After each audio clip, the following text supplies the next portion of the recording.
learning to live with a lot of podcasters because Darkman is coming up next.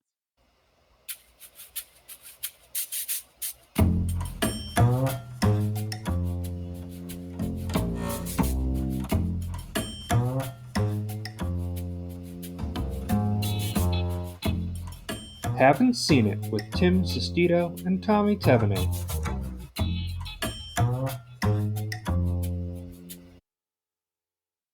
Hello, everybody. Welcome on in. Thank you all so much for listening today. This is a podcast where one of us is watching movies for the very first time, and today that is myself.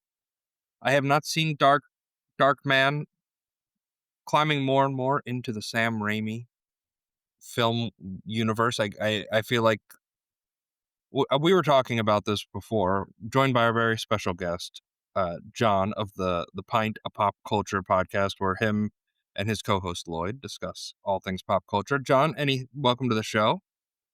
Thank you. Thanks for having me. Yeah, but we were talking about this before where like Sam Raimi really just does have such a distinct style to his filmmaking that just like continues there. Like Tommy, I was texting you and I was like, wow, you can see the Rain Man really took a lot of the DNA of Spider-Man. You're like, it's actually the other way around. I was like, yeah, but I saw Spider-Man first. So I don't know. Yeah. I don't know about that. No. What's amazing about this movie, I was texting you about this too, where basically the origins of this movie was Sam Raimi really wanted to do Batman and he really wanted to do The Shadow, and he couldn't get the rights to either because at this point he only really did Evil Dead 1 and 2 and some movie called Crime Wave that has been forgotten to time mostly, and he didn't have the juice, and so he's like, fuck it, I'm gonna make my own version. I'm gonna just like create an original character. Fuck, I'm gonna make my own superhero movie, and I'll just do it that way. And I wish that more filmmakers did that. Just like you can't get the IP you want, just make an original story then. That's kind of inspired by the IP you were trying to get. I think that's so interesting because I think that's so dated to the time where like these brands would be more protective of their IP like that. Well, like Batman doesn't really make sense because that came. Tim Burton had his wave of success, and then you have Batman 89. Like, yeah, Sam Raimi's not getting the Batman IP, but there's 100 other superheroes he probably could have, but he didn't have the juice to get the IP, where nowadays it's like, if you want to direct a superhero movie, you just have to make one okay indie movie. And then you get to direct a superhero movie because they can control you because they pre-scan the whole thing. And like we covered early on Doctor Strange and the Multiverse of Madness, which feels like the least Sam Raimi movie of all the Sam Raimi movies that I've seen. Like that one definitely felt a little bit more like the Marvel hand of influence was there, and I was like very excited. Like a little horror movie in the Marvel verse could have been good for it, and nope, it just kind of. It was just like sprinkled in like a little bit of Raimi that you got like a little bit of spice where you can kind of taste it, but just kind of like a little bit in like the background where you're like, okay. John, were you not a fan of Doctor Strange in the Multiverse of Madness? That movie sucks. Yeah, I know it does. It's There's nothing memorable about it. No. Yeah, I mean, there was some like fun deaths and like I thought like there's some fun like little Raimi like camera moves and stuff like that, but it's not the same. I mean, like you said, Tim, like these days, like John Watts, the guy who did all those Tom Holland Spider-Man movies, his first movie was a guy that got a clown suit and turned to an evil clown and killed people. Yeah.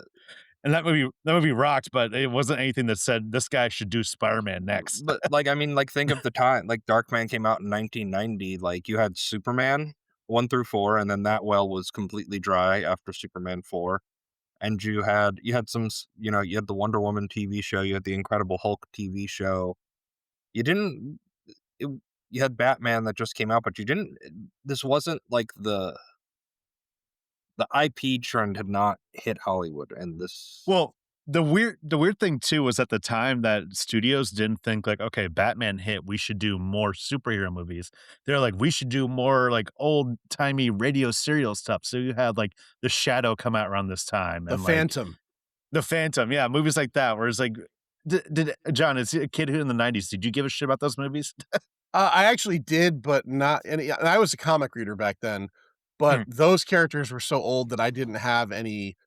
Yeah, They weren't precious to me. But I can tell you that so this movie came out, to date myself. Darkman came out, I was 14 years old. So like that's prime like, give a Yeah. shit about Darkman age. And what they did that was really smart was, because I have a big comic book collection. I tried to find one and I couldn't for this episode, but, they had a ton of the posters and ads running through comic books for months before this movie, dropped. So, I was waiting to check Oh, that yeah. out. Yeah, forever. I was waiting to check this out forever. It's awesome. It seems like perfect marketing too, because like, that's the audience you wanna get, like 14-year-old boys at the time. Absolutely. In this And how movie? Yeah, totally. how was it seen in theaters? Was it great? So this is a funny story. I saw it in the theaters. My parents and I went on vacation to Orlando, Florida in like August of 1990. And when we were down there, I was a typical annoying 14-year-old kid. And I was like, look, whatever we do, we have to go see Darkman. Come on, mom and dad. Mom and dad, I can't go with my friends because I'm with you in Florida. And they acquiesced and took me. And let's just say that, like, this was not my parents' cup of tea. Cause, like, and I I could admittedly, I have imagine. not, yeah. And I honestly, even as a 14-year-old kid, it didn't really strike me either. But I do remember my dad just being kind of like, made us take you to see that damn dark man, like he wasn't into it. So yeah, it's a good memory because it's kind of memorable that I saw it out of state and there were circumstances behind it. But yeah, It is funny, like, the genre of movies that you drag your parents to when you're a kid that your parents were like, "Remember you took me to go see that piece of shit?" yeah. For me, it was like Doug, the first movie. My mom was like, "I fell asleep during that, and that was great." I took my Riz mom to go see Talladega Nights, and there was not a movie that she was up out of her seat walking down the aisle as soon as those credits rolled faster than Talladega Nights. Oh my gosh, she despised the Talladega the Nights. She worst despised it. Every joke in that movie was just like I guess the satire of it was like lost on her at the time, and it was just crude. crude. Nothing could have been more despicable to her than that movie. Like it So was like the even when they sweetest used scene two coming up. knives to pull the one knife out of his leg, that didn't make her laugh at all. And Yeah, when he stabs I himself. think by that point, if you've like there's points where you'll like I've watched movies where I'm hating it, but I'm gonna watch it all the way to the end, and like it doesn't even matter if like if a sequence is 50 minutes into the movie is good, but I've hated the past 49 minutes of the movie. That's not it's not gonna be impressive at that point. Like you have to be invested in the Yeah, movie yeah. a little bit. You have to be in the zone right there. So, but yeah, so Darkman, I mean, I saw this once with my mom, speaking of parents. The only time I saw this was like 10 years ago. I was visiting my mom and we're like, "Oh, Liam Neeson, Darkman, let's watch that." And she liked it shockingly. She was like, "Oh, that's fun." She and I have like a weird thing where we go up and see like just whatever random shit Liam Neeson's come out with recently. Like, like nowadays he does all this like weird like action slop that's just like, "I'm the bank robber. I'm the honest thief this time. He does the I'm Redbox the movies. yeah, yeah, literally, he's the Redbox special. Ice Road Truckers 5, Revenge. Yeah. Yeah, yeah, and I'm all for it. I'm just like, "Just feed me that slop, Liam Neeson. Just give me your bullshit. Tommy's You're not into gruff, you AI slop, he's into Liam Neeson slop exclusively. specifically specifically Liam Neeson. If Liam Neeson's in it, then I'll watch it." So, at that point with that though, Raimi, I mean, I've been on such a kick of him recently where it's just everything I watch is just like, I can see why this guy just like Tim was saying earlier, you can see just a distinct visual style with this guy where like immediately like, okay, like I could see like if you want to know like what's the director, just show someone a Sam Raimi movie and they'd be like, okay, I get it. You Well, can Yeah. see why it's different than other a movies. and I mean, for listeners who don't know, Sam Raimi famously directed the Tobey Maguire Spider-Man movies. That if you're gonna know him from anything, that's probably what you're going to know him from, Mhm. as a director. And, like, just go and think back to those movies and think of, like, the montaging and, like, the styles and just, like, the way that those were done compared to montages you'll see in other movies. Like, that is part of his style there with, like, those montages, but the other is, like, these distinct, like, the way he uses close-ups and the way he uses the camera here, like, especially in Darkman, I felt it, um, Yeah. where it's at angles that you really don't see used. Like, he has a very clear vision for how he wants to portray information. Like, there's times where there's when he's at the end when he's firing the nail gun, uh the main bad guy, and like we get POV from the bullet's angles, like literally inside the bullet shell as it's like shooting out. Like it's like really cool stuff like this, and there's just this flair that, like for me with Darkman, and we'll talk about it more. Like, and I know Sam Raimi co-wrote this movie. Was not the biggest fan of this script. The character stuff was doing nothing for me. I felt like his direction elevated this movie. Like if you just put if Brett Ratner directed this movie, because I that's the only name that comes to mind of just like The only name when you think of hack. truly hack. Melania now out in theaters. Melania now out in theaters. Paid Go promotion. see my movies. Go see go see my documentary. It's very Brett important. Ratner, direct me. Donald Love. My And go see friend Rush Hour 4 like 2 years from now. It's greenlit my now. friend Jeffrey helped finance the movie. No, but I felt like his direction elevated this movie versus like if you just put some run of the mill director in there. This is talked about exclusively on bad movie podcasts, being like, do you remember when Liam Neeson was a weird superhero in this like dark, decrepit, like it wouldn't have had that fun Not and work. flair. It would not Yeah. work. Like it Well, made it's just Sam Raimi for this movie to work. It has a great visual, which is a Sam Raimi thing, it's very dynamic. And the idea of this story is interesting because it's what he wanted to do, like Tommy was saying. He wanted to do Batman, he wanted to do the Shadow. So he made up his own superhero and he also combined it with universal monsters, which he loved. I mean, this is very mad scientist-y, like Mhm. the Invisible Man. So like there's this skeleton of a really cool idea here, but in the end, it it doesn't totally work. You know what I Yeah. mean? And that's what I was trying to explain to Tommy before, and we'll get to our rating later.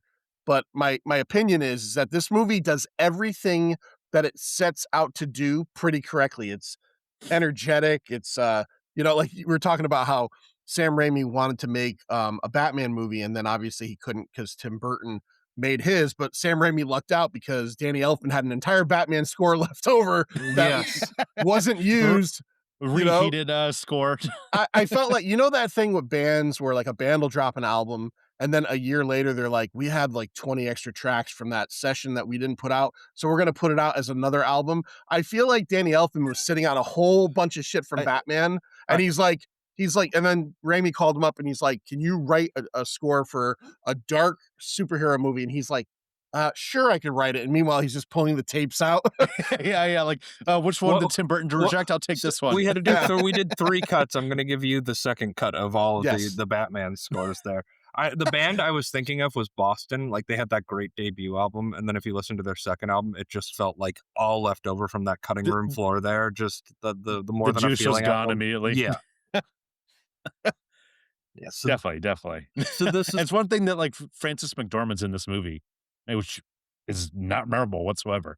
Very underwritten part, if I do have to say so. the whole love interest part was super, super underwritten. I kinda felt like the whole thing was underwritten. I'm gonna be completely honest here. Like, I get it. I got what it was going for. I just like this movie was 90 minutes and it somehow felt longer than 90 minutes. Like I was checking my watch, I was like, this is Ooh, this is gonna be an interesting combo.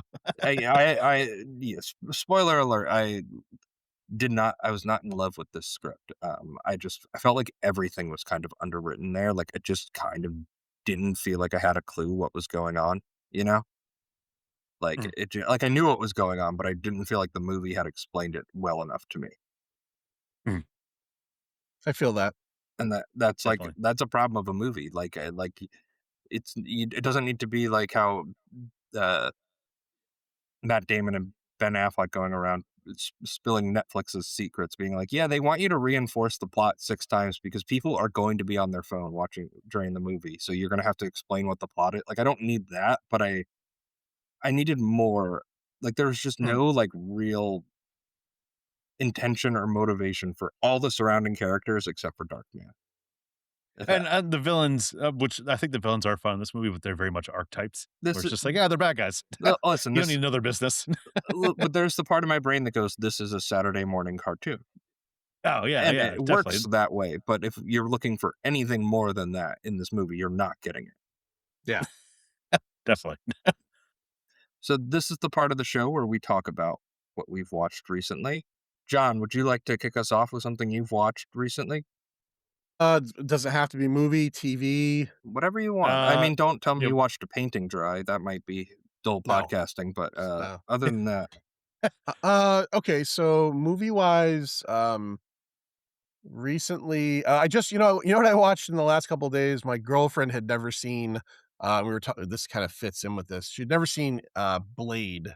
So, Aw. ooh, on Saturday night, I think, we watched the first Blade, which Mhm. I've always loved, and we did it on the podcast in, like, the first year, and I haven't seen it since, so that's probably, like, 8 years ago, and, I threw it in, and I just was thinking to myself, "How's this gonna hold up?" That's a five-star banger of a movie, man. Oh, immediately. That movie, to me, does everything that it sets out to do right, has an interesting script, has a good lived-in world, and mhm, works. And then the next night, because I always really liked it, we watched the second one, the Del Toro one, Yeah. and that one does not hold up. It's Oh. there's a lot of CG in it that's like 2002 CG, and a lot of it is during fight scenes, so it just looks kinda shitty. Um, it does something interesting. It goes for the aliens thing where, there's this new strain of vampires, and Blade suddenly has to team up with normal vampires to fight off these new vampires. It I don't know, it just didn't work as well for me, but yeah, Yeah, it's been a so while. It's been a while since I've seen Blade 2, but Blade 1, I mean, when you open up your movie with a fucking blood rave, you the have me on board immediately. the It's just the like, let's go. that's an the all-time mo classic, the original the Blade movie Runner. opens with the blood rave, which is incredible, straight through, to him killing everybody off. Then, the whole movie goes through, and then the ending of the movie from the point where he comes out of that, like, that blood sarcophagus and then Mm. fights off everybody, and the techno music, everything works in that. And that director only made 2 movies. He made Blade, and a few years later, he made the very maligned, and it's not a good movie, League of Extraordinary Gentlemen, and, like, Mm, Oh god. literally got drummed out of Hollywood, and it's too bad because Blade 1 has some really inventive filmmaking techniques, and it just looks great, and it's 28 years old, I think, so I Something feel like like that, it still holds up 'cause, yeah. and Wesley Snipes in general, just great casting right there, where, like, he just, like, plays, like, effortlessly cool and just, like, doesn't take any effort. It's just amazing. He's just immediately like, "Yeah, it's the coolest guy ever I've seen." Yep. do you Right there. remember, like, 5 to 7 years ago, they announced they were gonna make a new Blade, and that just straight up has never happened. I don't understand how you could have so much difficulty making a demon hunting movie, like, just fighting It vampires, like, shouldn't it's be that complicated. Just Blade hunts vampires, that's all I need to see just make it at cool, the end make of it the day. fun, just make a John Wick movie with Blade, like, it's really not complicated. Yeah. My, friends and I, we've been doing movie nights in my place, and, lately what we've been watching is just random forgotten Wesley Snipes '90s action movies, and they're just, like, the most fun movies where, like, we watched Passenger 57, we watched Drop Zone, and, like, they're not good movies, but they're just, like, the most entertaining things I've ever seen, where it's just, like, I'm really drunk, I'm 4 or 5 beers, deep at this point, and it's just, like, I hear Wesley Snipes pulling off a one-liner, I'm like, "Let's go. Yeah." Passenger 57 has maybe the greatest line of all time where he Oh, says, yeah. Always bet on black." It's yeah. At one point, it says, with Pastor 57, when he says that part, like, I remember my friends and I were all like, "Let's go! Oh, he's been on black. Let's go." Yeah, Wesley Snipes just I'm all on board for anything if he does an action movie, like, just sign me up. Same thing with Liam Neeson, him and Wesley Snipes, those are my 2 guys, apparently. So, I went and saw the new Sam Raimi film, Mm. Send Help. Big reason why we're covering Darkman on the podcast. What a great January movie to come out, just like this, like, original project.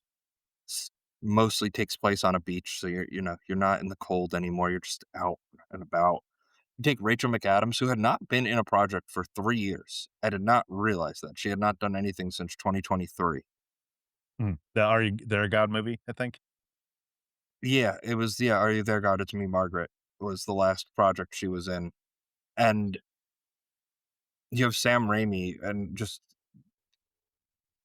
building this like weird, tense connection between them. John, I know you haven't seen it. I know a good amount of our listening audience, so we'll do our best to not spoil the movie. Tommy, you saw it as well, correct? Yeah, I saw it opening weekend. I mean, just broad strokes. I mean, it's great seeing Sam Raimi back in like his zone where like he's one of the few directors that does like this thing where like he'll do his big budget movie and then he'll go back to his roots. Like he did this like 15 years ago where he did like Spider-Man 3 and then like, yeah, I'm gonna do Drag Me to Hell. I'm gonna do a nice little mean thriller horror movie. And this is what this feels like too. And it's just a great like performance by Rachel McAdams where like it's the funny thing in Hollywood where like they try and make like someone, like, extremely beautiful, like Rachel McAdams, look Yeah. fucking, like, ugly as hell, and it's Yeah, they did a they they did a they good did a good job, j I felt like. they did a good job. They made her very withered. They didn't take away Yeah, from her the beauty that is there, they just made her look very old. And I the think way a that lot of it is performance too. They're just the way that she, like, you know, like, hunched her back and, like, right, e there's scenes in the beginning where, like, you see, like, tuna on her, like, lip, on her lip, and then the r classic Raimi thing where Raimi zooms in on that.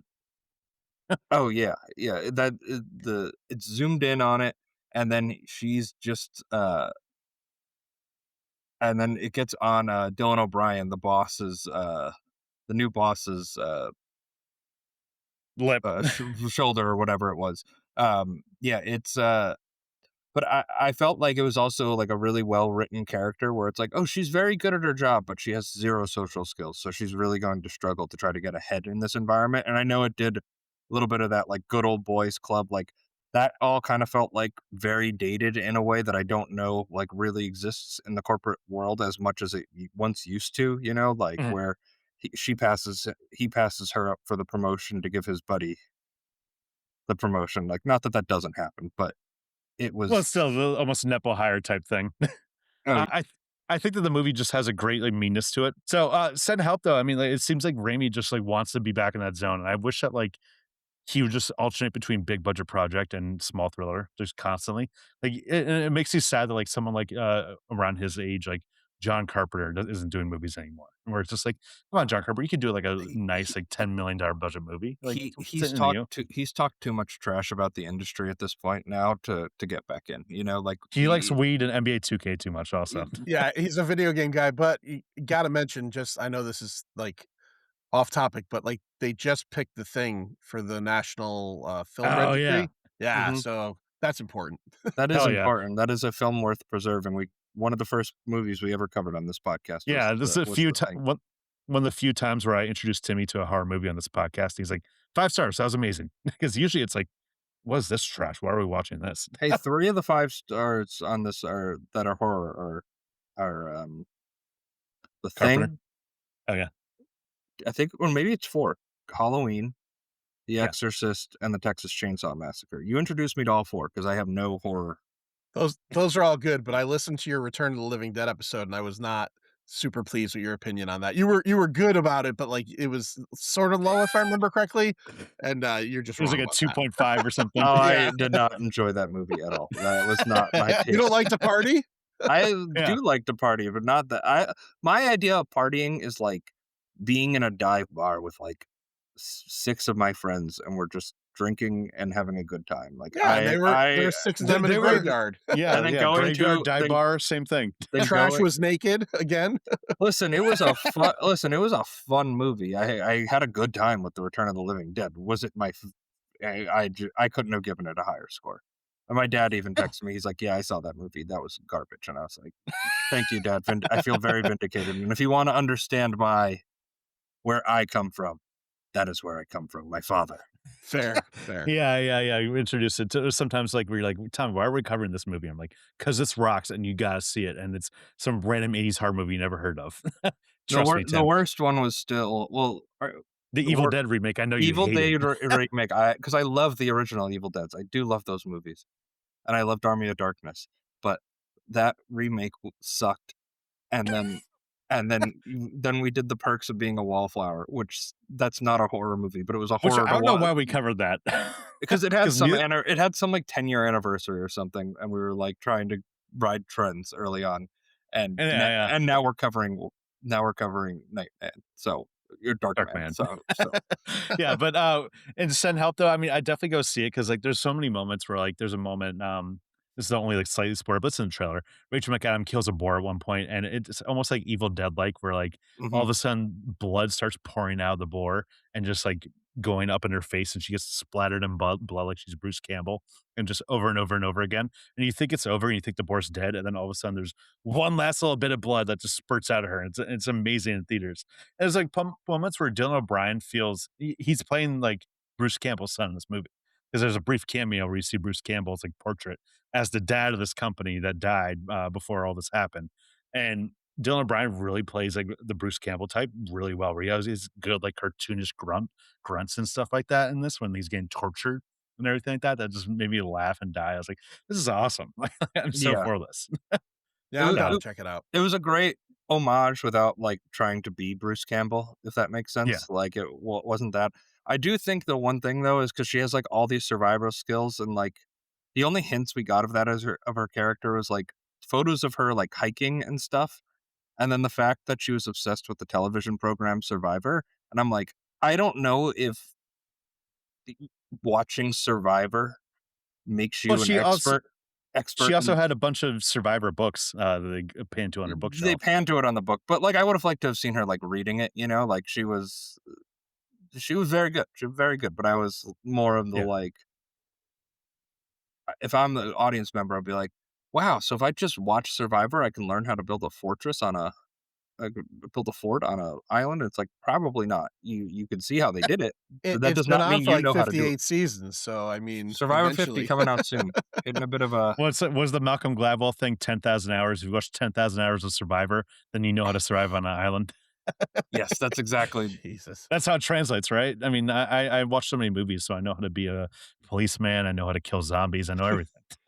Tommy, I love how you've watched 10 at least 10,000 hours, if not, of zombie apocalypse movies, but Yeah. you're very easy to say that you would be the first to die in that situation. Oh, yeah, yeah, I know it immediately.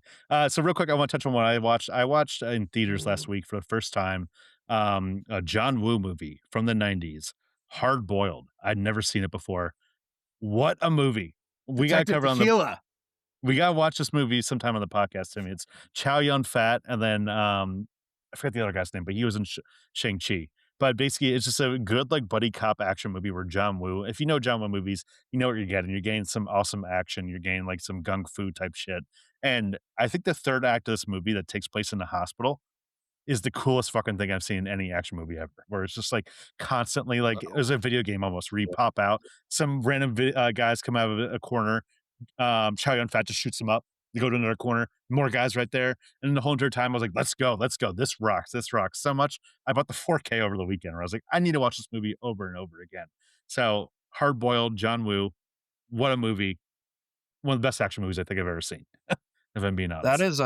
is a high bar to clear. I love hearing that because you know me, I love my action movies. This might be one I have to cover or I have to watch on my own and then pretend that I haven't seen it, so that way we can or we'll just force upstairs Steve to watch it. We'll do one of Y the 2 yeah, yeah. because John, that you agree Hard Boiled rocks? Oh, Hard Boiled and The Killer. The Yeah. Killer is much more kind of a quiet movie.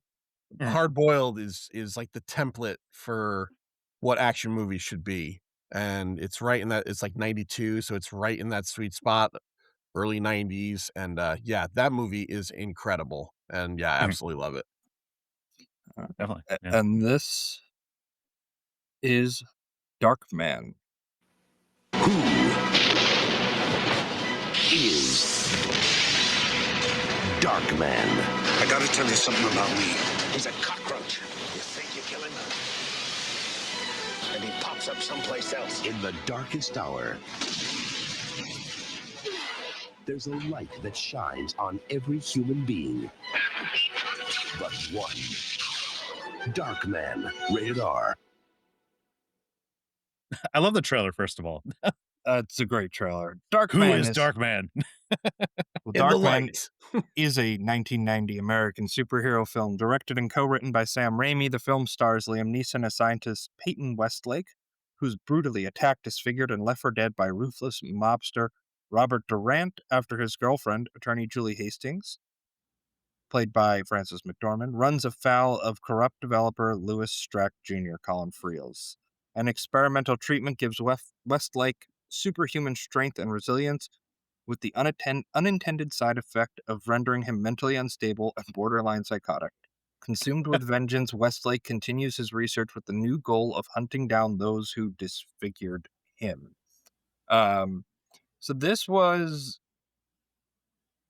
my I want to say my first Raimi that's out of not in the I wouldn't call in I feel like Raimi does have like pop culture stand-ins, right? Like he's got his Evil Dead and if you're talking to Mm. someone who maybe doesn't know a lot about directors, but they'll know the Evil Dead, they'll know the Spider-Man trilogy, they'll probably have heard of Oz the Great and Powerful, yikes, and then they've heard of uh Doctor Strange. Like they know tent poles of Sam Raimi films like across multiple decades here that we're talking about.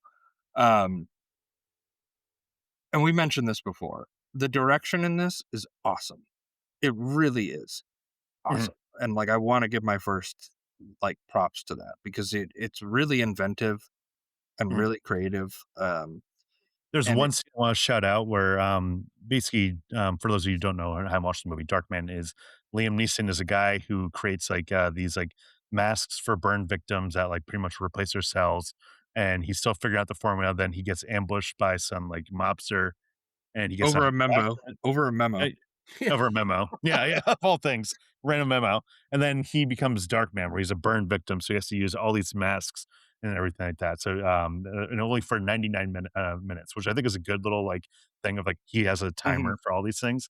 But there's one moment where eventually he ends up recreating his own face, and so he sees his long lost girlfriend who thought that he was dead, and goes to a carnival with her.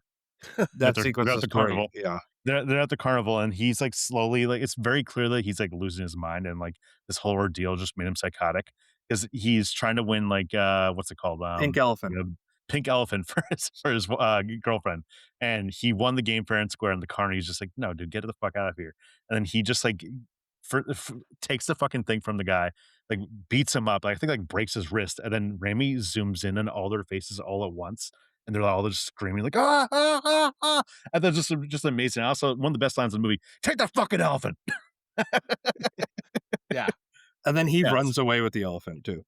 Just runs away, just in a panic. And it also just crash zooms on Liam Neeson's face, and you have this weird background shit that's going on at the same time, where just you see his mind unraveling. It's just a great visual way to show. Yeah, Darkman, he's not totally sane. He's a monster too, a little bit. Oh yeah. Also, can I shout out Ted Raimi because within the first 2 minutes of the movie, I had to pause the movie, go to the list on Amazon of who played the character, and I was like, "That's not Sam Raimi, that's Ted Raimi," because they look identical. Yeah, it's almost like they're brothers or something. Yeah, but there's brothers that I know a set of twins that don't look as similar as those two Yeah. look. Okay, I'm Well, gonna be Ted's it's so funny that Sam Raimi just has a brother that slums it up in all the B movies of the world, where you'll constantly be in random shit like Intruder and stuff like that, which Sam Raimi actually is in too. But you'll see this shit, and then it's in this movie, he's playing a gangster, and it's so funny, just wily little Ted Raimi as a gangster. It's just it's like the nerdiest looking guy you've ever seen, just being this yeah, yeah. ruthless gangster. It's so funny. And he's just he's the guy that shoots the person in the face, Liam Neeson's The assistant. lab assistant, yeah. And all the time, Ted Raimi's a little bit nervous, which I think is a great little touch where he's not used to this shit. So And there's one thing this movie has, it's great henchmen. Because I think the design of all the henchmen, first of all, this movie opens up in such a great way. I think it's a really economical movie because it takes you 20 minutes to get to Darkman becoming Darkman. So the movie opens up with an action scene where it's basically you're introduced to the villains, and it's basically Durant, played by what's his name, Larry Drake. He is going for a business deal and with some other mobster associate or something like that. And the mobster is this guy who's like, "Oh, I'm the king here. Don't forget it. Did anyone have a problem with me?" And he's like, "Yeah, we do." And then all of a sudden, one of his assistants takes out his leg, which ends up being a gun, and kills everyone. Which is the immediately yeah, I'm the on board. gangster in the opening of the movie had the worst henchmen of all time. They are because they show us everything too, where like they get out of the cars and they pat them down, and just like a comical amount of weapons just get discarded, just like guns and like nunchucks and brass knuckles, and just like every variety of weapon possible is on the ground there, and they have one leg machine gun and wipe out everybody. It's amazing, and then just, you see the characters like Larry Drake's, thing, where he just likes to cut off people's fingers, The and just the guy, I just want to point out the guy, the bald heavyset guy that he ends up framing and they throw out the window. Um, Carlo, maybe I think was his name. He was one of the main henchmen. He was a henchman in everything in the 80s. He was actually like the second henchman in Swamp Thing, the Wes Craven movie. He was oh, one of hell those yeah. faces that, popped up in every TV show in the 80s and probably half of the movies as well. That's why I love, like, watching so many '80s, '90s movies, 'cause then now I know, like, so many random people, like Stephen Orgel Thorson or whatever his name is, and Oh, stuff yeah, like that. Sven Thorson, yeah, yeah, yeah. Yeah, yeah, yeah, where it's just like, now I know this guy off the top of my head, and it's just amazing design, and, this movie does use, like, actors really well. Tim, there's an actress from a movie we covered somewhat recently, that's in an important scene in this movie. Do you know who I'm talking about? Is she the girl that the blonde that is screaming? No. Exposition-wise, this movie uses exposition in one really good scene and explain what Darkman's powers are, where you cut to after his accident, then he's in a hospital, and it cuts to a hospital where some nurse or doctor is talking about what's happened if Darkman Yes, and everything like yes. that, and that actress is the lead girl in American Werewolf in London, Jenny Agutter. Really? And yeah, Yeah. she and because I hadn't seen this in forever, I was expecting her. I'm like, "Oh, that's Jenny Agutter," and I'm thinking she's gonna be a character in this. She's only in that one scene, Yeah, but which is wild. also in that scene, one of the doctors wearing a mask is John Landis. Yeah, yeah. Yeah, I thought that might have been him. I didn't wanna. And I think Sam Raimi's in there too. He's playing, like Doctor 2 in that moment. You But really it's have, just if you're gonna put Ted Raimi and Sam Raimi in the same movie, they either have to be playing twins or one of them has to be wearing a mask to obscure the fact that that is in fact Yeah. yeah. not Sam Raimi. But I thought it was just a great little bit of exposition where, like, I think that sometimes the movies that are great just have, like, a compelling actress or actor just, like, spit out all your exposition where it's just, like, literally just bullshit script stuff where it's like, "Oh, now he has, like, adrenaline all the time, and he can't feel pain," He's whatever, so but sh he's so badly burned, we've gotta rotate him constantly like a chicken at the Yeah, yeah. supermarket.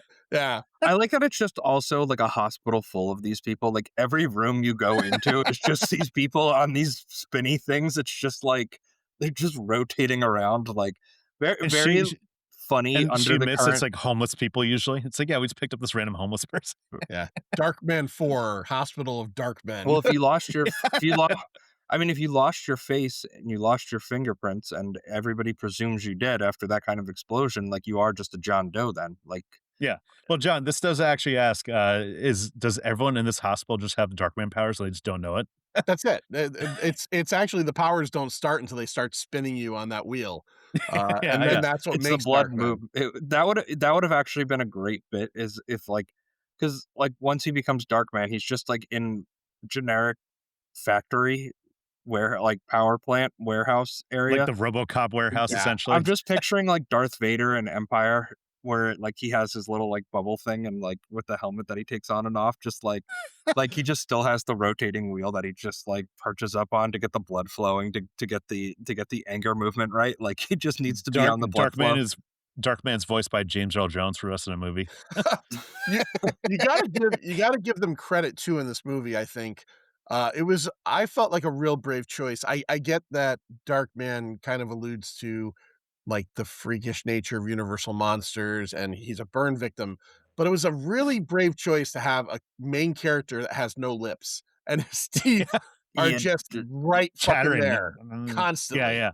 And Yeah. Liam Neeson, like, learned how to speak, like, without that, and this is a thing that, like, the makeup process took, like, forever for him, where it was just, like, he pretty much, like, had to take, like, 4 hours or something like that just to get in the makeup chair, and it pays off because the makeup just looks amazing. It looks really gnarly, all and across the board, like the makeup there too, because there's like a lot of mask usage that's used. Like I loved, like this is more subtle makeup, but like when he's pretending to play one of the henchmen or the gangsters, and like just like the skin palpitation and like the uncomfortability, like whatever mm, process, like little process that they used there to make it look like his face is not fully fitting, and I love like the henchman kind of looking, being like, I mean, I know this is my boss, but I don't.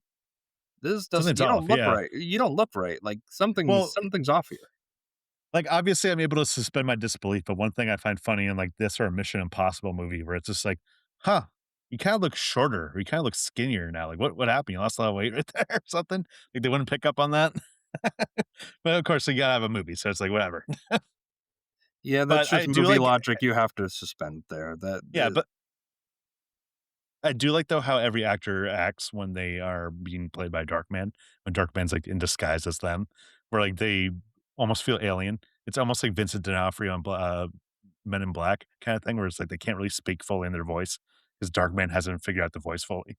I and that was a part of the movie that, again, just, getting rid of the suspension of disbelief, but, like, Westlake is the scientist, and you figure maybe he has some mechanical ability. I would have liked if he had made some kinda, like, voice changing machine instead of just, Yeah, like, yeah. listening to tapes and becoming a mimic somehow, like, He's a method perfectly. actor. That was a little goofy. Oscar-winning caliber right there. Yeah, where he just learns all of a sudden Larry Drake's voice perfectly. Yeah.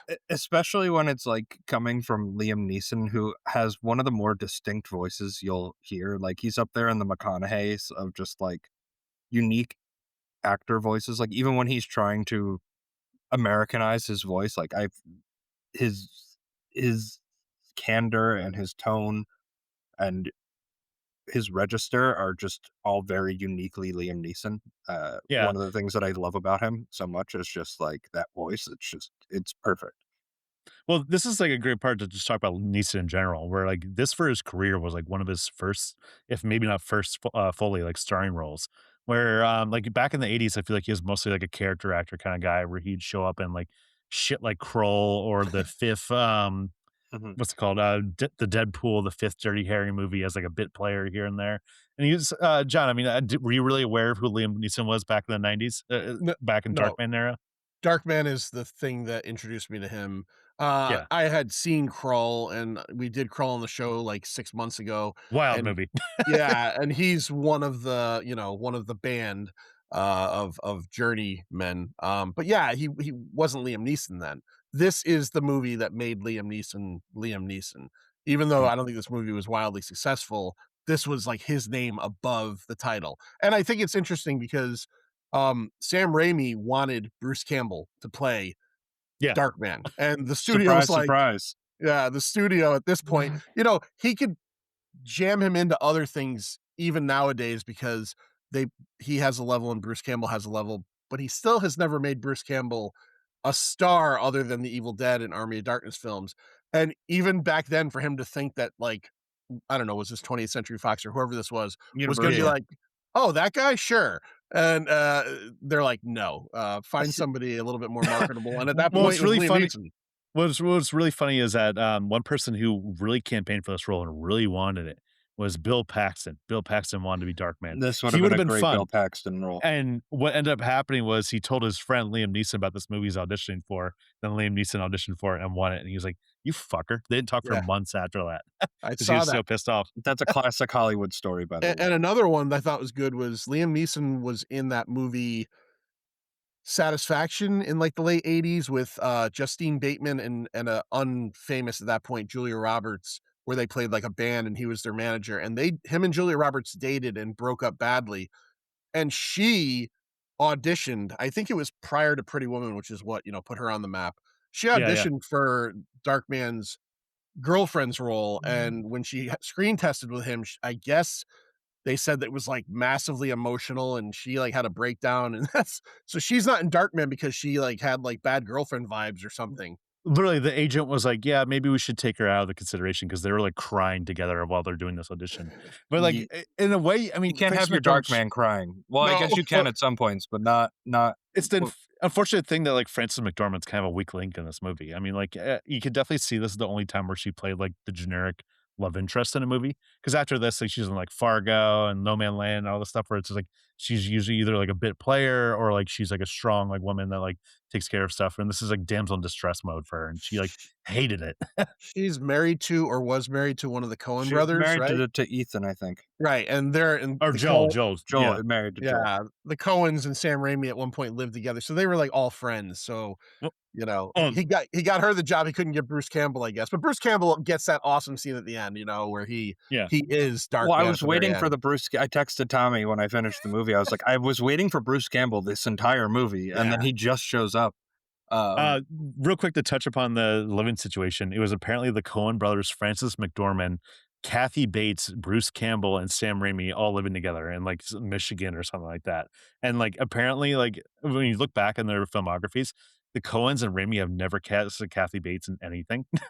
So you have to wonder like what went on in that house. Was Kathy Bates like the one that didn't do the it was dishes it or was a something like that? misery. Yeah, yeah. Where they're just like, oh fuck Kathy Bates. Like, oh, she sucked. No, well, going back to the Bruce Campbell point, I love him in Evil Dead. I'm always very surprised. Like, I feel like Bruce Campbell is like a huge star if you're plugged into film culture at all. I feel like versus like if you ask someone like kind of random on the street, they might recognize his face because he's been in a lot of big stuff, but he's never really like gone to that level, that like that movie star level. And like I don't know if Darkman necessarily would have like put him on this track because like I think of Liam Neeson, like okay, he does Darkman, like he finally has like enough of a marquee, then he's getting offered Schindler and Schindler's List, like which takes him to a whole nother stratosphere there. But for someone like I I'm can't kind of imagine the Schindler's List play for Bruce Campbell, unfortunately. yes, thank you, Tommy. But I'm surprised that they're like being like, hey, like I have a great relationship with this actor. We just did the Evil Dead, these like cult movies that really grew a following. Like people love them. Like he's great in this. Like I'm kind of surprised that he had to struggle to get him into the Well, studio was just like no. he's like the king of like the horror conventions. Like, John, if we ever booked, Bruce Campbell at the horror con we work at, there'd be lines and lines and lines out the door for him where Oh, people would just be like so thrilled and ready. But like, like you said, you go to a random passerby, like, who's that? And he really should have broken out. Like, I mean, like, I know he had like Maniac Cop and stuff like that, other movies, but like they never really rose above like B movie level. And I think Army of Darkness should have been his breakout where like all of a sudden, okay, now you play this guy so much. Here you go. yeah, he's got a weird career where he's maintained, a popularity, and he's worked for 50, 40 years at this point now consistently, which a lot of people don't do, but you're right, he's never jumped up like that one level, and the reason they made him the lead in Evil Dead, the original, is because he was the best looking of their friends. They were Yeah. like, it wasn't acting ability, it was, "Okay, he's the best looking, put him face forward," and he turned out to be, he's a good actor, he's got a lot of charisma. He Mm. naturally exudes charisma, and that usually comes from being the most handsome man in the room, right? Like Yeah, that helps. That helps. Yeah, yeah. definitely. Well, back to Liam Neeson though. I mean, like, there's something that's fun about like the dual performance where like in the beginning he seems like a normal Joe or whatever, with what was his accent Scottish or whatever. But then when he becomes Darkman, when he's in disguise as himself, there's such a franticness to his performance. Even like in the first scene where like him and Francis McDormand see each other again after the accident, and you see Liam Neeson like from the graveyard, from Francis McDormand's point of view, and it looks unsettling. It looks like something like straight out of a horror movie where like you're almost Yeah. expecting like a jump scare to happen because it's like almost like Smile, like those Smile movies where it's just like he has a weird grin. He's just waving to her. And it's like, what is going on here? And then they meet and they have that dinner sequence where like, or lunch sequence where they're talking, and he is just so frantic and so just like nervy, and where he's just like so like because he's like thinking the whole time my face is about to like expire, and then she's gonna see my real face, and I'm fucked. I'm thinking like that's it. Well, I always thought that was interesting because, and again, I think this is like another part of where my issues with this movie take place, where like the script is underwritten, like they're having this discussion, like he's back in her life, whatever. Um, she and like like that scene kind of ends, and then it goes like 20 minutes into the movie later when they go to the carnival scene, and she's like, hey, like why do you leave after 90 minutes every time we come and see you? And Specifically. like specifically like 90 minutes, like you leave, like why are you going to the, like he's saying he's got some rehab group, but again, it's just like one of those things where it's like, hey, this guy had just asked me to marry him before the last time before he exploded. And now he will only see me in 90-minute bursts, and it's like, we understand as the audience, it just didn't Well, like, it didn't seem copacetic, like, it just didn't fit with what was, like, going like, I don't know, there's just these, like, little well, disconnects in it's there, like, also her dating the boss, like, they danced once at a party, and it's like, "Oh, they're dating now." yeah. There's that, and it's disappointing that they didn't like have Frances McDormand see the Darkman's real face until like the last 5 minutes of the movie after the villains have been defeated and everything's over. We're just like at that point, there's like almost no dramatic tension at that point where it's like, okay, well, yeah, movie's over. That's it. You don't even get a moment to see like, I'd accept you. Like, I can get over it. Maybe she's into Darkman. Maybe she's into the burn face. If she saw Bruce Campbell's face, she would have been really into it. She'd have Yeah, been like, "No, keep that one. You make several of that one." I like that one more than your normal face, Liam Yeah. Neeson. What if she's just like, "New kink unlocked," like, Well, "Okay, use your the real face use question. your face do you see that guy? Let's get some pictures of him, you Can get you that face machine, Well, the let's real go." question is the reason why it took so long to rebuild Liam Neeson's face is because that dick just took so fucking long to copy. It probably did, yeah. Oh, Yeah, it was like 3 weeks. is he rumored to be swinging a Oh, hammer? there's some actress, I'm forgetting her name, but she said that Liam Neeson took out his pants, took down his dick out, and an Evian bottle fell out. Like, that's the legit quote. I don't know if you guys are watching A Night of the Seven Kingdoms at all, but in the beginning of the 2nd episode, like, it's like a flashback to the old, hedge knight that the guy used to squire for, and he comes out naked, and that guy had the biggest Johnson I don't ever. know. Did you I see the the Bone thing Temple yet? Yeah, the bone No, temples. no, I Uh, have One not there's seen an the alpha bone. zombie, and you know why he's an alpha because he's had a yeah. big swinging zombie dick.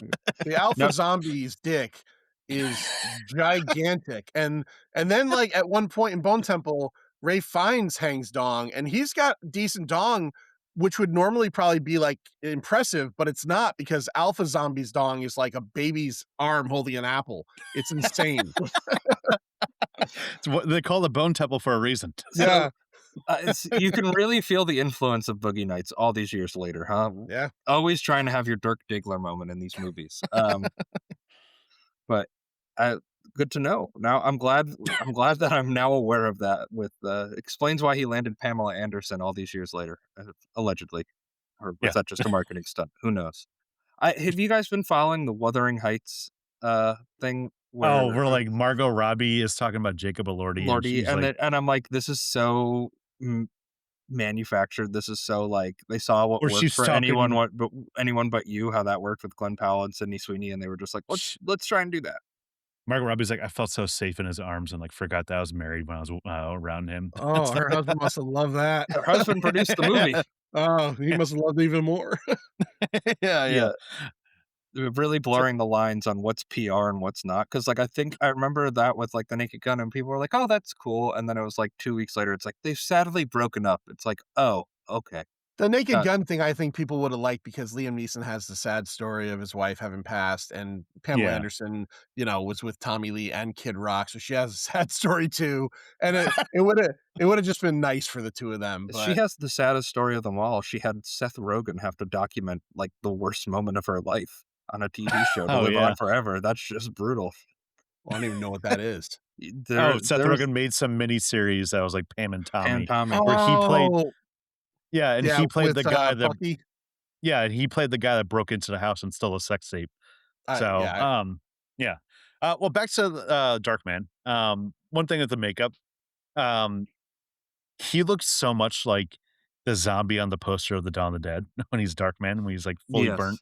That's what I was thinking the whole time. Maybe because the poster's right behind me when I was watching the movie. But it's just like rotting face, rotting corpse right there. It's like, okay. And in terms of action, I think the action's really fun. I love the scene with the helicopter. That's like probably the most expensive shot in the movie. Where like easily. originally they Sam Raimi, like in the script, wanted to be a flamethrower that was going out of the helicopter. And all the stunt people were like, Sam Raimi, if that happens, this helicopter will blow up and kill everyone in it immediately. We're not doing that. Like there's no way that's physically possible. That's They the use a power of grenade launcher. that's the power of CGI. Yeah, but instead it's a rocket launcher and still it looks fucking sick. Or it's the thing that action movies are made of where you have Larry Drake just like shooting a rocket launcher and just somehow not hitting Darkman at all and just paint everything else like a clown car for some reason or something like that.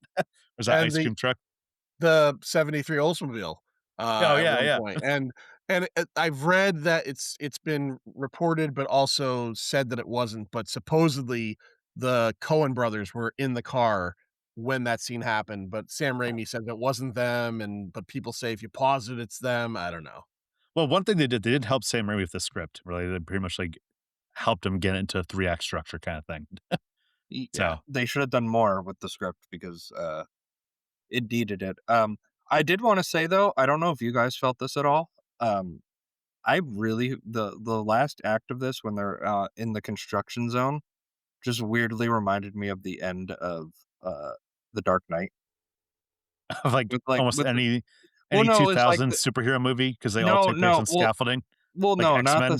not the scaffolding specifically, but it was like the moral conflict. He kept trying to be like, Darkman, you're too good to do this. You don't want to kill. Don't want to do this. And I just for whatever reason I was watching it and I was like, did did Christopher Nolan use Was he a Darkman Darkman as fan? a use a Darkman as a reference point for for this movie? Like that movie has very like Heat is a very big influence on that movie. Like it has very famous, infamous things. And I was like, did he borrow a little bit from Darkman? Nobody will know. Nobody will Nobody will remember. know. Yeah, yeah. He'll Nobody never will admit it. remember.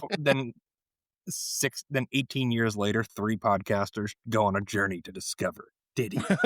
We break the story. So this is where we're about to begin our 2-hour frame by frame analysis side by side. We're going to pause Strap every in. frame and have 10 minutes of discourse. It's not nauseating to listen to, I promise.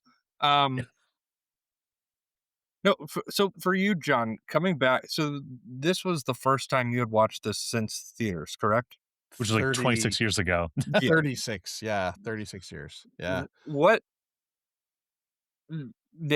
for you, like, 'cause that's almost essentially watching a movie again for the first time. Oh, yeah, I felt like it was a Did complete rewatch. I was gonna say, like, did you, like, remember anything really about this I movie? remembered so in my mind, I remembered the "Take the fucking elephant," but I crossed it with, Con Air's, "Put down the bunny." So I Yeah. thought it was a bunny. I thought it was, "Take the fucking bunny." So when we were watching it, I said to my girlfriend, because I knew it was coming, I said, "You gotta hear what he says here." And I made a joke. I said, "Take the fucking bunny." And then I'm like, "Oh shit, it's an elephant." So yeah, there was some things, but like whole chunks of it. I remembered the villain was Larry Drake. I remembered, you know, him imitating and the 99-minute thing, but like large chunks of it. The opening scene in the warehouse with the gang and the fingers and all that stuff, all gone, all lost to history. Yeah, yeah. Did, did it make you feel 14 again? No, but it made me so okay, it didn't make me feel 14 again, but what it made me realize watching it again for the first time in 36 years, and honestly, I would say that was the first Sam Raimi movie I'd ever seen, because I saw Army of Darkness in the theaters when it came out a few years after this, and then I went back and watched Evil Dead 2 and then Evil Dead 1 and then everything from there. It made me realize that this guy has had a style as we've talked about, his entire career. And as Mm. soon as this movie started with the battle in the warehouse and the two rival gangs going at it and the zoom shots and other very dynamic filmmaking choices he makes, I went, this is clearly Sam Raimi. Like this feels like Mm. Tommy said, if you had never seen a Sam Raimi movie before and someone handed you Evil Dead 2 and then said, watch Darkman, you're going to go, oh, this is the same dude. Yeah. Yeah. So it didn't make me feel 14 again, but it made me go, oh shit, this is a Sam Raimi movie. It's very apparent. And it's cool that even though this thing wasn't like a huge hit in any way, shape, or form, that like somebody gave him the keys to try something different. Oh, yeah, definitely. And it's funny that, like, this legacy, like, ended up becoming, like, a direct-to-DVD franchise afterwards. We were talking about before we started recording, the sequels were Darkman 2: The Return of Durant, and Darkman 3: Die, Darkman, Die. 2 great titles, just, like, immediately pulpy B movies. John, have you seen any of those, Darkman sequels? Oh yeah, so they were probably direct to VHS back in like the mid '90s when they came out, but they Yeah. certainly were on HBO. And I know that I saw at least bits and pieces of one of the two, because obviously in the second one, Larry Drake does come back. And then in the third one, the villain is, I think, Jeff Fahey from like Lawnmower Man and stuff.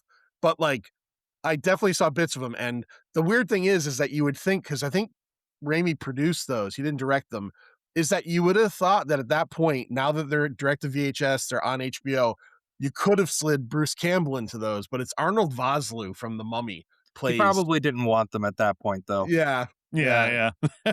See, he's like, I It's fine. still have a career to maintain. I feel like going into the direct to VHS path is like the kiss of death for your career. You know, like Well, it once you reminds end me up of, like, that way, it's you don't have much time left. I mean, it's why all these like older action stars are now doing these like $2 million red box movies like that are oh, just yeah. garbage that just get shuffled out. It's like they're still working, but they're not. Like John Cusack was doing a ton of them, and it's like, yeah, not a star anymore.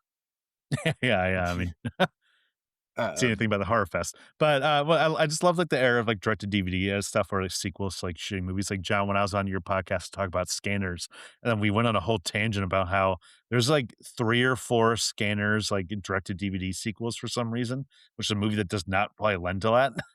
So No, it's just not at like all. yeah, yeah. So, just a weird expansion of it. I was like, "What?" I am a star. I'm a star, I'm a star, I'm a star. I am a big, bright, shining star. all right, guys, who is the star of the show? Who is gave the best performance in your opinion here? Well, I think it's Neeson. I mean, I don't know if there's anyone else to really, like, talk about, like, in the top of the top, 'cause, Neeson just has, like, a great vocal performance when he's Darkman too, where it's just really, like, monstery and stuff like that, where, like, he really leans into it. I think it's fun, and just seeing, like, his transformation where you really see it, where it's like, "Okay." And he just, like I feel like Neeson probably loved the makeup in this, and you can feel that too. So, Neeson, without a doubt. Yeah, Neeson had fun. I did want to talk about Colin Friels, who he reminded me of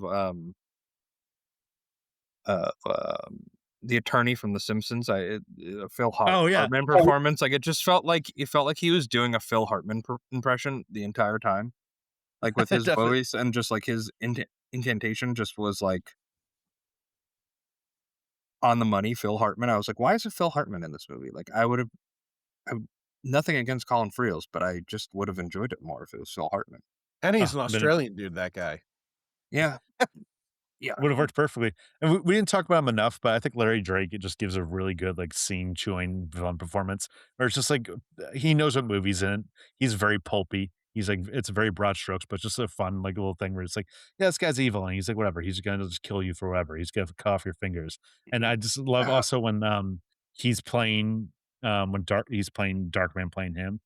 And just the little performance right there where he just has, like, one word at first, and then you can see the thing where, like, he's, like, trying to intimidate the Asian businessman, and he's just like, "As soon as I finish this cigarette or this cigar, you'll give me the money," and it's weird stilted vocal delivery performance where you could tell it's not actually, like, the real Durant saying that. and I loved that moment where he like cuts the cigar down too, just like to like a smaller stump, being like, "When it's done, I want my money," and just does it. It's like, but that's like because that's where his henchmen are starting to look at him too, being like, "You're this is not you. You are ruthless," and him finally figuring out, being like, "Hey, I actually have to do something here. I can't let this Asian business owner just like walk all over me here." Um, really made for a fun sequence there. But yeah, I mean, we talked on her, Frances McDormand. It was for an actress of her caliber. It was the part was just underwritten. I don't know if there was much that anybody could She have done in that part, to be honest. But she didn't she and seem. Raimi clashed a lot on the set where, like, they just, like, different tones and stuff like that, and she also hated, like, how Raimi, like, his whole style where, like, there's a famous story on The Quick of the Dead, where Gene Hackman was, being told by Sam Raimi, so, like, "On this shot, you're gonna cut to your pistol, you're gonna do this, you're gonna do that, and you're gonna cut to this, and we're gonna zoom in on you right there," and Gene Hackman said, "I'm not doing any of that shit." He's just like, "Fuck off, no. No, Raimi, you fucking wonder kid." And Frances McDormand, I feel like, had a similar vibe where she was like, it's hard to act when, like, Sam Raimi's doing this weird camera shit. Like, I can't convincingly cry when all of a sudden the camera's coming crashing into my face at the same time." So, She she cashed that check though. oh, yeah. Crash zoom on my tears running down my face. Yeah, But yeah, this is a very interesting like talk piece because it's also like it's a standout of its own in being this like superhero inspired and its own inspired by the universal monsters and this and then like looking forward 10 12 years or whatever he's directing Spider-Man, which is like the biggest movie ever, Mm. and that just takes Changes off. blockbusters. It changes and he changes blockbusters forever, and this is like the template. Like there's a lot of the DNA of Spider-Man in here, especially with like the shot construction and the composure there, and it's like he wasn't ready to do Batman in 1990, like that's what he wanted, but he probably wasn't mature enough to like handle the cast, the crew, and everything, and the The budget budget. with the studio, like getting all of that together. But you really see like the bones of that, which I think is what makes Yeah. this an interesting movie to dive back into. Yeah, and this is his first studio movie because everything else was independent, and, he's given a $14 million budget here, made 45 million at the box office, so made a profit, but wasn't anything that set the world on fire. Like, John, I doubt that, like, a bunch of your friends at the time saw Darkman too. Oh yeah, I have a hard time because I think the thing with this movie was at the time for me, it just was kind of unmemorable. Like it didn't, Mm. Batman '89 was the year before, and I was 13, and that Oh, literally yeah. like, that me and all my friends, our basements were flooded. Like everybody was just like, it was all about Batman all the time, right? And Darkman comes out a year later, and just it didn't set the world on fire. I clearly just by not having seen it in 36 years, I think because I'm the kind of person I buy tons of physical media. I always have. I watch stuff I love over and over again, and I never went back to this. So Ah, are you ready, comedy partner? Waka waka. All right, fellas, John, would Darkman work as a Muppet adaptation? Could we do yes, this with the Muppets? Yes. yes, and the first thing you have to do is Peyton Westlake Darkman has to be played by Dr. Bunsen Honeydew, Okay, and I like it. Oh, that'd be Yes, that's amazing. perfect. Yes. Bunsen Do you keep Honeydew is Peyton Westlake, and his felt reforming program can't last past 99 minutes, and he spends the entire movie just playing like New Zealand and other Muppet characters. I think this might be the movie that works best with your bit here for Especially sure. if you're gonna your go Muppet thing? especially if Yeah. you're gonna go action, like, superhero kinda thing where a lot of times you're just like, no, that really wouldn't work." Like, this one would work, Well, like, could you 100%. imagine, like, alone just Remy directed a Muppet movie alone? Like, that would be amazing. Like, he has such a cartoonish, like, atmosphere to him 'cause, when we did, like, the Army of Darkness, we're like, "Yeah, that would fit too." But this, I could see the Honeydew with, like, the Muppet thing of just, like, the trench coat and the hat and the bandages on the Honeydew would be fucking amazing.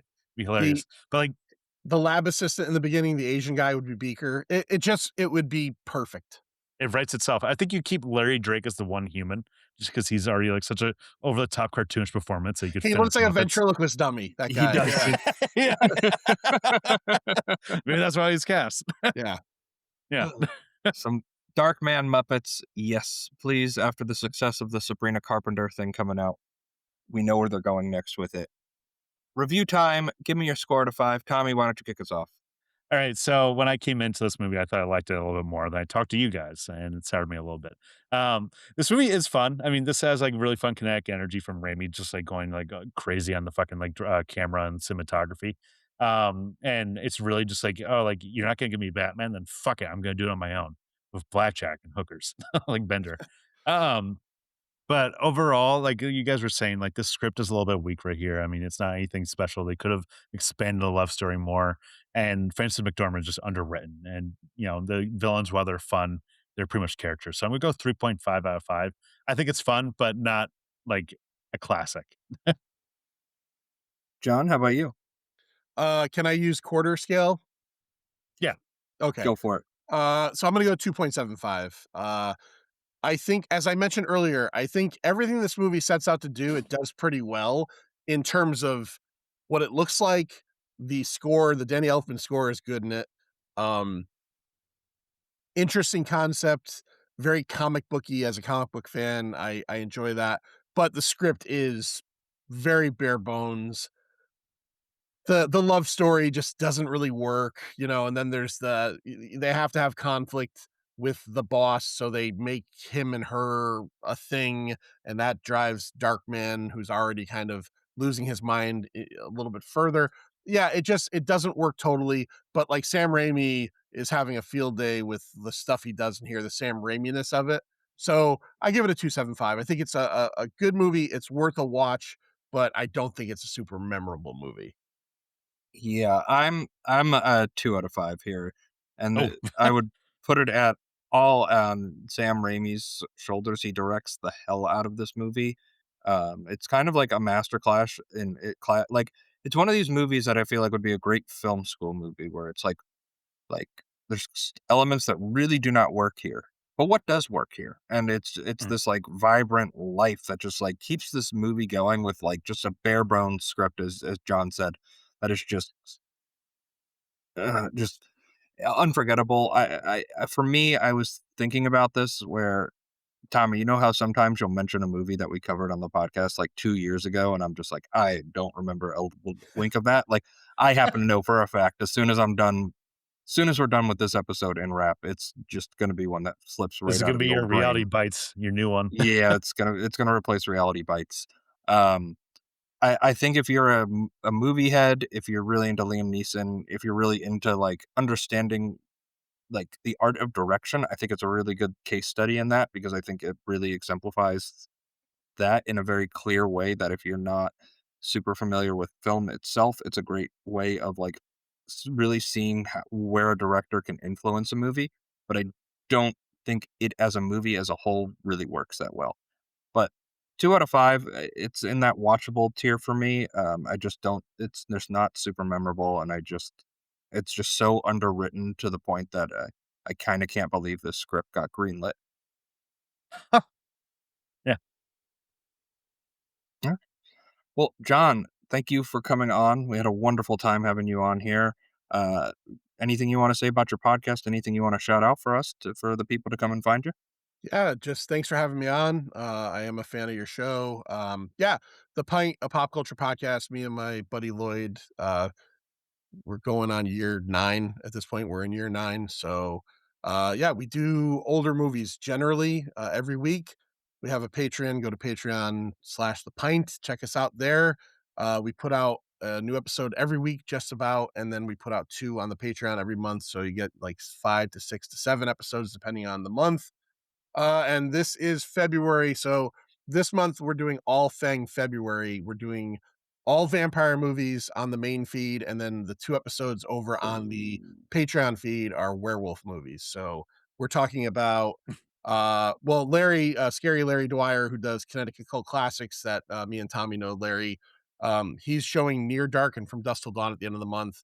So we'll be doing Near Dark and From Dusk Till Dawn at the end of the month. Nice.